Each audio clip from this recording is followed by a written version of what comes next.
E o espírito abriga essas duas faculdades. E a alma é a sede da nossa personalidade. É na alma que está a nossa capacidade racional. É na alma que estão os nossos sentimentos. E é na alma que está a nossa vontade.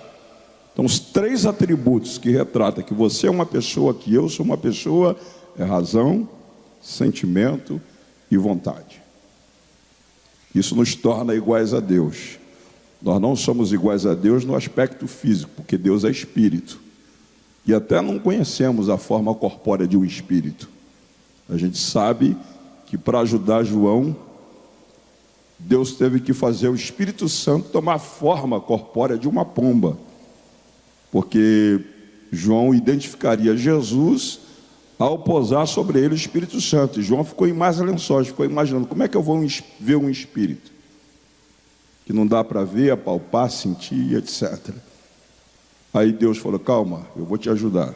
Aí o Espírito Santo toma a forma corpórea de uma pomba. Quando pousa sobre João, João grita, eis aí o Cordeiro de Deus, que tira o pecado do mundo. Né? Então, eu dei um brado de glória porque eles têm alma. Aí eu fui já para o capítulo 1 do livro de Jó, porque estava estudando o livro, o verso 1. E lá no capítulo 1 eu deparei com o verbo haver. O texto começa dizendo havia. Começa com o verbo haver. Havia um homem cujo nome era Jó. E aí o texto me dá outra linha, me dá outra fonte para me bradar um brado de glória, dizendo que Jó tinha endereço. O texto diz, havia um homem cujo nome era Jó, que morava na terra de Uz. Uma ficção não tem endereço. Uma utopia não tem endereço. E o mais lindo é que ele tinha nome. O nome dele era Jó, identidade pessoal. E aí eu fui bradando, porque foi desfazendo aquela teoria negativa, e a Bíblia refuta ela, porque está escrito que toda escritura é divinamente inspirada, proveitosa para redarguir, para corrigir, para instruir em justiça. E Pedro disse que nenhuma profecia das Sagradas Escrituras é de particular interpretação, porque homens santos falaram da parte de Deus, inspirados pelo Espírito Santo. Logo, Jó existiu e o seu livro é um livro inspirado pelo Espírito Santo, e Deus fala conosco nessa noite através da vida de Jó. Quantos podem levantar a mão e liberar um brado de glória a Deus? Aleluia! E o capítulo 1, verso 1, ainda fala do caráter dele. O texto diz que ele era íntegro, que ele era reto e que ele temia Deus. Muitas vezes eu li o livro de Jó e deparava com essa passagem, eu ficava imaginando que a sociedade na época de Jó deveria ser uma sociedade mais recatada. Fiquei imaginando que a sociedade na época de Jó não fosse uma sociedade tão inclinada a pecar quanto a nossa. E fiquei imaginando, por exemplo, que Jó conseguiu ser íntegro, ser reto e temer a Deus, porque ele viveu numa sociedade diferente da nossa. Mas estudando o livro, eu descobri que Jó foi contemporâneo dos patriarcas. E a Bíblia fala de pelo menos 5 patriarcas: Noé, Abraão, Isaac, Jacó e José. E só a gente se reportar à sociedade nos dias de Noé, a gente já tem uma senha.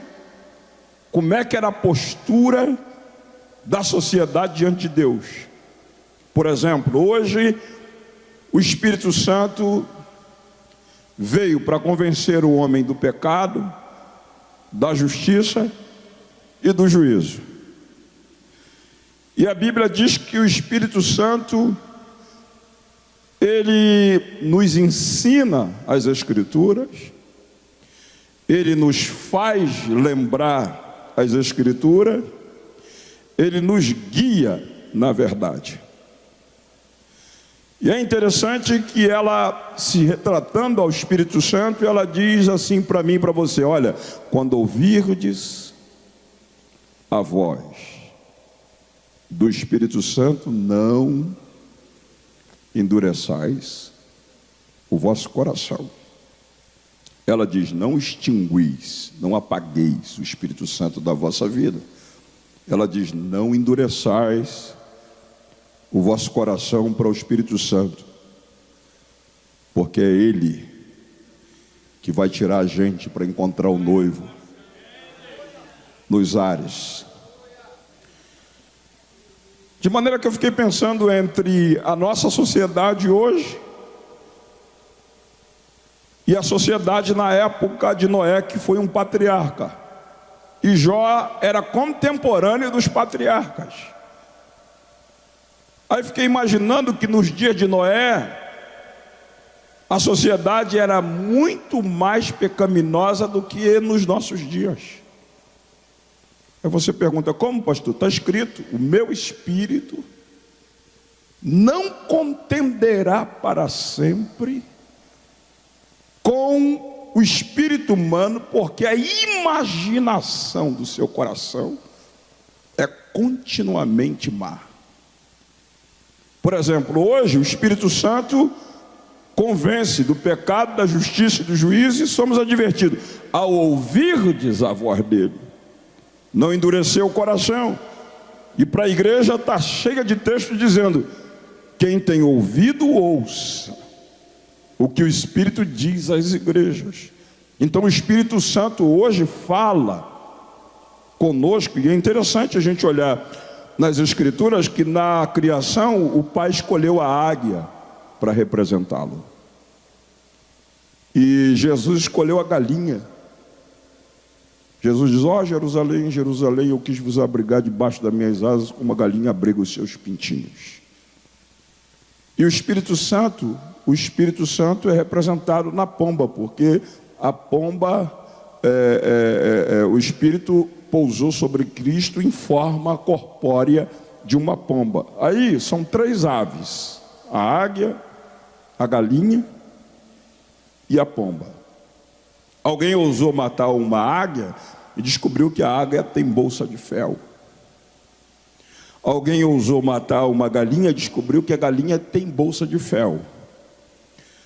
Mas pombas, existem 14 espécies diferentes de pombas, e a que representa o Espírito Santo, alguém ousou matá-la e não achou bolsa de fel. E eu fui entender o temperamento do Pai, do que se refere à postura comportamental da raça humana diante dele, principalmente Israel, quando Israel contraria e atribui os milagres feitos no Egito ao bezerro de ouro construído por Arão. O Pai disse: Moisés, eu mato toda essa gente e faço de você a minha descendência. Deus mostrando a sua bolsa de fel, externando a sua ira. Jesus chega no templo e pega o chicote e dá nos cambistas, dizendo que a casa dele era casa de oração, não era casa de negócio, externando também a sua bolsa de fel. Mas você não vê um texto na Bíblia mostrando o Espírito Santo irado. E Jesus, advertindo isso, ele diz assim: vocês podem pecar contra o Pai, vocês podem pecar contra o Filho, mas contra o Espírito Santo não tem perdão, nem neste século e nem no século vindouro. Aí Deus lá de cima, vou usar uma expressão poética, se inclina no parapeito da eternidade e olha a sociedade na época de Noé. O Espírito Santo não podia falar. Escute, diferença. Quem tem filho aqui sabe a diferença de um filho obediente E de um filho que você vai chamar a atenção dele, ele bate boca com você, mede força com você em pé de igualdade. Toda vez que o Espírito Santo, na época de Noé, iria falar com a raça, com a sociedade, a imaginação do coração deles era continuamente má. E eles eram de índole tão violenta, que eles batiam boca com o Espírito Santo, contendia o Espírito. Aí Deus diz assim: o meu Espírito não contenderá para sempre. Se ele não pode falar, ele não vai bater boca com vocês. Aí eu entendi que a sociedade, na época de Jó, era muito mais inclinada a pecado que nos nossos dias, a ponto de Jesus fazer uma comparação, assim como foi nos dias de Noé, assim será a vinda do Filho do Homem. E nós estamos vendo a nossa sociedade caminhando até dentro das nossas igrejas. O Espírito Santo já não tem mais a mesma liberdade. As pessoas já não são mais sensíveis à sua voz. Tem algumas igrejas que pode voar uma mosca ou cair uma agulha no chão, que se escuta o barulho de tão frias e apagadas que estão. Mas eu louvo a Deus porque aqui ainda tem fogo, aqui ainda tem unção, aqui tem sensibilidade à voz do Espírito. Quem está com o Espírito, levanta a mão e libera o melhor brado de glória nessa noite. Arabashuri andarahabias, Jomina que levra súbias. E no meio daquela sociedade ímpia, perversa, Jó consegue ser íntegro, Jó consegue ser reto, Jó consegue temer a Deus. Só que a gente nunca para prestar atenção no texto. O texto diz, numa linguagem coloquial, parafraseando, ele fazia um verdadeiro assim, zigue-zague. O texto diz que ele se desviava do mal para se manter íntegro, para se manter reto e com temor de Deus no seu coração.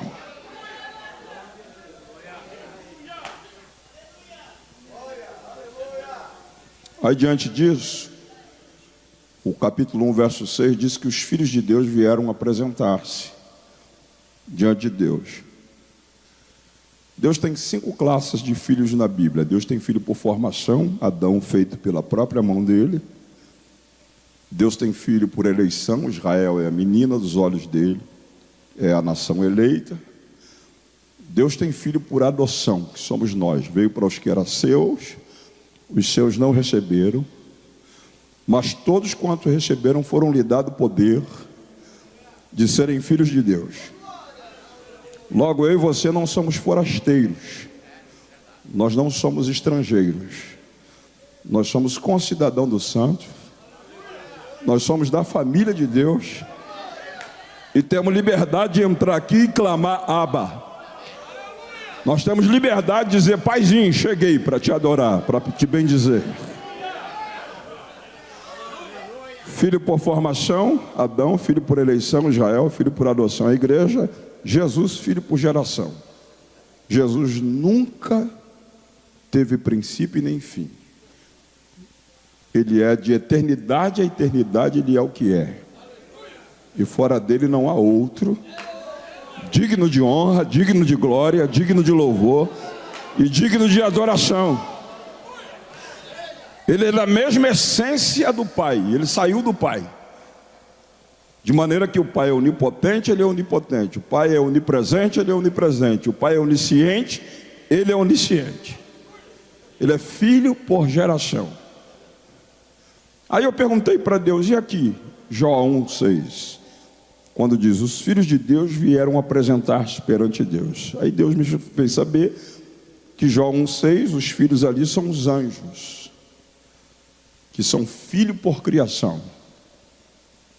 E você talvez não entenda a expressão, mas eu vou explicar. quando Deus precisou de um exército de anjos, o texto bíblico fala numa linguagem teológica que o número deles é miríades. E miríades. E a gente traduz isso como milhões de milhões. Mas o nosso vocabulário é pobre. É uma tradução pobre. O número excede isso. E Deus precisava. Então, quando Deus precisa de algo que não existe, Ele traz a existência como se já existisse só pelo poder da sua palavra. Então, os anjos Deus criou sem usar nenhuma substância física. O escritor da carta aos Hebreus diz que eles são espíritos ministradores que trabalham a favor daqueles que hão de herdar a salvação. Logo, os anjos trabalham para mim, os anjos trabalham para você. Vou repetir isso, você tem que dar um brado de glória a Deus. Os anjos trabalham para você, os anjos trabalham para mim. Foi lido aqui nessa noite, o irmão leu no Salmo 91, Ele dará ordem aos seus anjos. Tem uma tradução que diz, para livrarem os nossos pés de tropeçarem em alguma pedra. Você não tem noção como é que funciona o mundo espiritual. Só hoje, Satanás já colocou várias barricadas, já colocou várias pedras para você tropeçar, cair, quebrar a cara e se machucar. Só hoje. Mas Deus, vez por outra, levanta do trono, vem no parapeito da eternidade e se inclina e vê Satanás colocando barricada. Aí ele chama os anjos, dá ordem aos seus anjos, ele livra os seus pés de tropeçar em alguma pedra. E você está inteirinho aqui nessa noite, inteirinha. Levanta a sua mão e libera o melhor brado de glória. Todo dia cai 11 mil diante de você. 1000 cairão ao teu lado, 10.000 à sua direita, e tu não serás atingido. Através dos anjos, Deus nos livra do laço do passarinheiro, da peste perniciosa, da seta que voa de dia, da mortandade que assola o dia, do espanto noturno. Deus está conosco através dos anjos. Quem pode levantar a mão e liberar o melhor brado de glória? Aleluia!